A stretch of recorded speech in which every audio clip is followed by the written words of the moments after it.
Bismillahirrahmanirrahim. Assalamualaikum warahmatullahi wabarakatuh.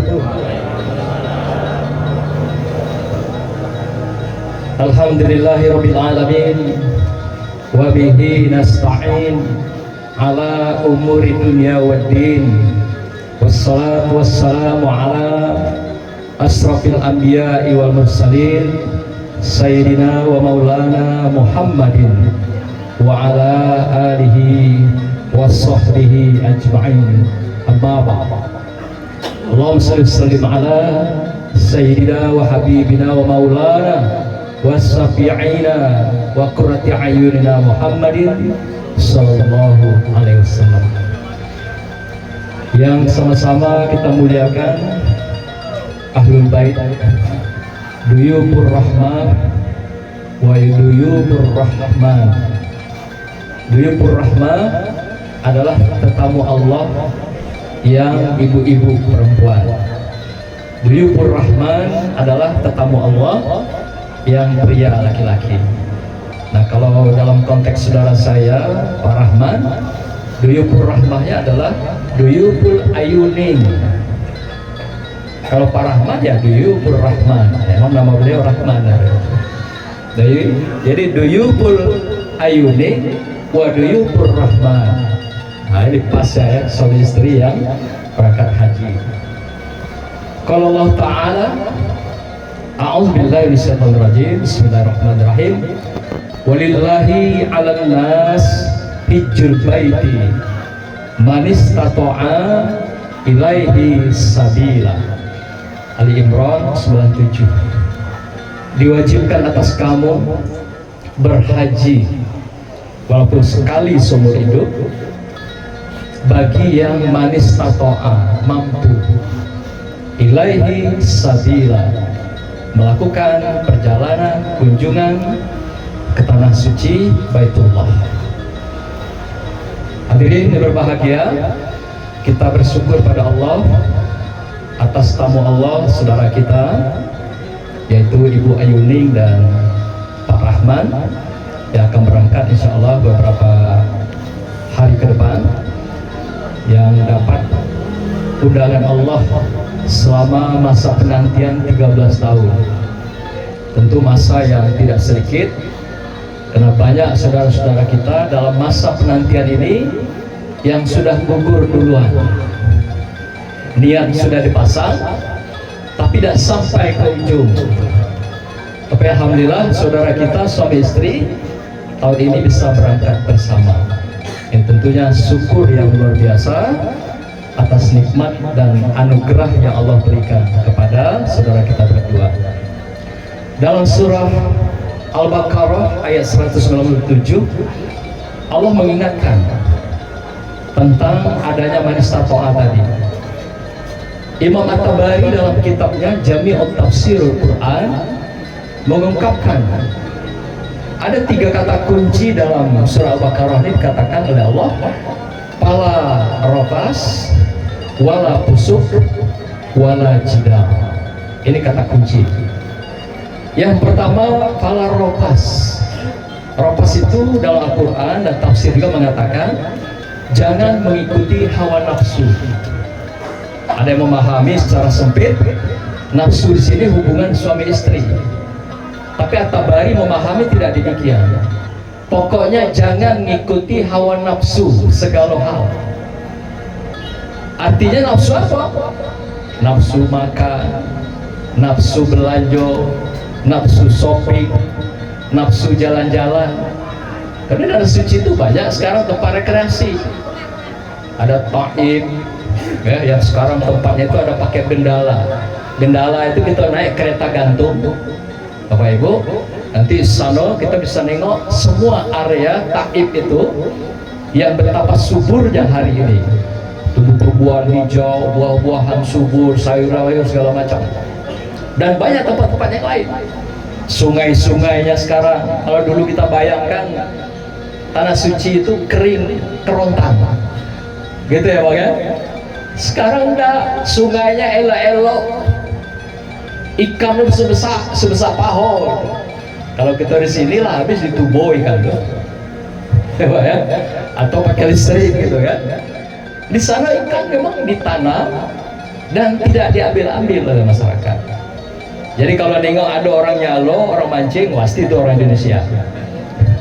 Hobinya itu gitu.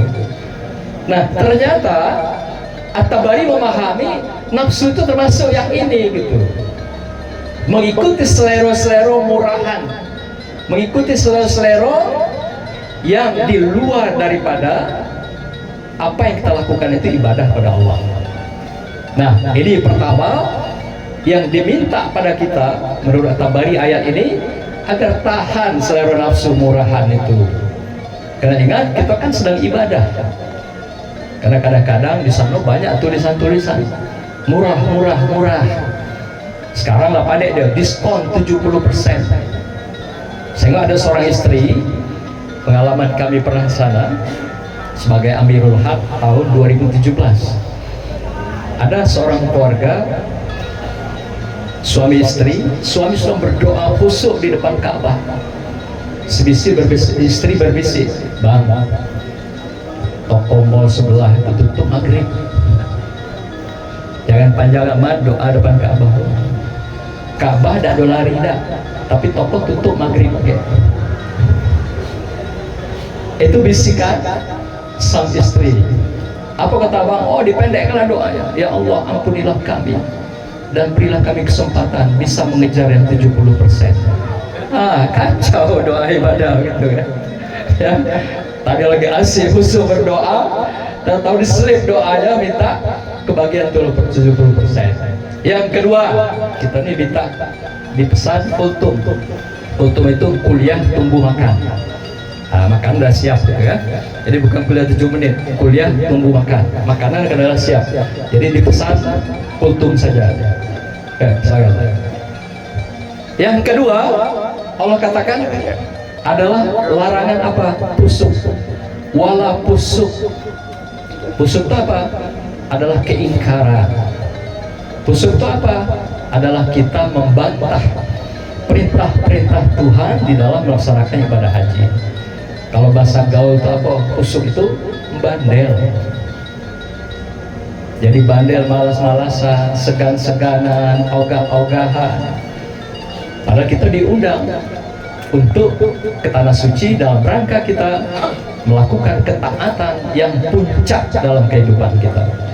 Arti kalau ketaatan puncak melebihi taat apa yang kita lakukan di tanah air. Kalau perlu hari-hari di Masjidil Haram itulah, atau di Masjidil Nabawi itulah. Jangan nanti habis sholat 5 waktu langsung tawaf ke mall. Habis waktu kita kehilangan kesempatan ketaatan ibadah puncak itu. Maka itu At-Tabari menyarankan jangan pernah ada pusuk keingkaran, bandel di hadapan Allah di tanah suci Allah itu. Apalagi ngomong aku malas ke masjid. Nanti timbul tiba-tiba ada penyakit. Aku capeknya ada. Nah tiba-tiba nanti ada orang mati. Fokus semangat terus setiap saat lur. Ya. Kalau perlu hari-hari berada di haram, baik haram di Mekah maupun haram di Madinah. Ini penting sekali. Oleh karena itu jangan pernah ada bandel. Sang istri pernah bertanya pada suami, ya, suami ini kebetulan ustaz juga, bang, pusuk atau pasik itu apa? Kata dia itu bandel kepada Allah. Kita di sini harus taat, banyak ibadah, banyak sedekah. Lalu istrinya itu, kalau bandel dengan suami boleh nggak bang? Kita minta toleransi gitu kan. Dengan Allah tidak bandel, tapi dengan suami boleh tidak bandel di tanah suci. Sama baik. Apa lakinya bilang, dek, kalau bandel dengan suami itu namanya pusuk tulus. Kalau bandel dengan Tuhan ya pusuknya asik, tapi dengan suami pasik tulus. Artinya kalau dengan Allah dia pasik, suami pasik, nah dua-duanya habis pahala ketaatan ibadah haji selama di tanah suci. Maka itu jagalah jangan sampai pernah pusuk, baik di hati kita, lisan kita, perbuatan kita. Tidak ada istilah capek. Tidak ada istilah malas-malasan, tidak ada istilah ogah-ogahan. Makan juga begitu nanti. Nengok, ada selera. Jangan pernah kata ada selera itu keluar. Pokok apa yang disuguhkan santap lur. Tancap semuanya gitu kan. Karena ada juga yang hobi nanti mengumpulkan makanan. Kalau di sana udah dimakan, ya, buah dikumpul, khusus satu koper tuh buah dari Arab Saudi, bawa balik untuk oleh-oleh. Kacau gitu. Banyak ya yang hobi gini ibu-ibu gitu. Sehingga ketika ditanya oleh tetangganya, Pak, bagaimana, sudah full ibadah dan taatnya? Alhamdulillah sudah full semua. Ibunya jawab, full semua, koper kami full semua. Rupanya ditanya tadi ibadahnya full, dijawab kopernya yang full katanya. Ada ini koper buah, ada ini koper korma, ada ini koper yang terkait dengan oleh-oleh. Abaikan semua itu loh, pusat pada ibadah. Tidak usah mikir. Kadang ada yang begitu, dari tanah suci sudah di list. Ini untuk tetangga Pak Rambe, ini nanti untuk Pak Muhtar, ini untuk Pak Samsudin, di list sampai 100 nama, sampai Ustaz Nasir pun dapat bagian. Kan? Oh iya amat begitu ya.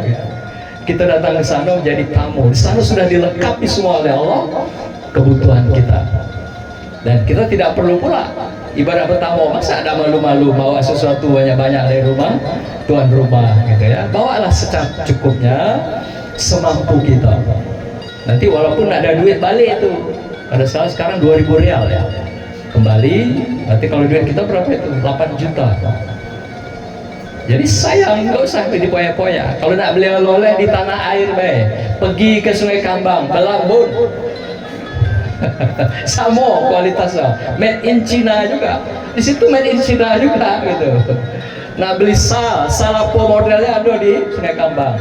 Beli korma kelas apapun ada di Sungai Kambang. Ada kelas 1, kelas 2, mau sukari, mau korma nabi, mau yang rotok, lengkap semuanya di Sungai Kambang itu. Mau air zam-zam kalau kurang, habis. Jadi jangan nanti ketaatan kita habis gara-gara air zam-zam. Setiap datang ke haram ngambil air zam-zam, satu gak dililit pakai plaster, masuk koper, sampai di bandara diambil oleh polisi itu. Ada yang hobi begitu, setiap ke haram bawa satu aqua, satu kali ke haram bawa satu aqua botol besar, airnya isi satu koper itu air zam-zam galanya. Sampai di bandara dibuka, dikeluarkan semua oleh petugas bandara, tidak boleh dibawa. Nah, kan ngapain gitu? Kalau kurang air zam-zam Sungai Kambang 300.000 satu galon. Nggak apa biaya ya, capek-capek semua ada. Yang ketiga Allah larang apa? Wala jidal. Apa itu? Yaitu emosional, marah-marah dalam keseharian. Di sana tensi pasti tinggi nanti. Yang ibu pasti emosian dengan bapak. Yang bapak ibunya lambat dikit, telat dikit, cepatlah kau nih. Pasti keluar bahasa itu. Itu dilarang emosian itu. Sepanjang bisa senyum, bawa senyum, jangan marah-marah. Apapun problemnya, apalagi nanti tanah suci panas, di atas 40 derajat, hidung kita ya berdarah. Atau di Madinah dingin saat pagi hari, dingin juga, kedinginan bisa posisi 0 derajat, itu hidung kita juga berdarah. Kepanasan berdarah dan kedinginan juga berdarah. Nah, oleh karena itu rajin-rajinlah. Kalau saya dulu pengalaman bawa sapu tangan loh, basahkan pakai air zam-zam itu loh.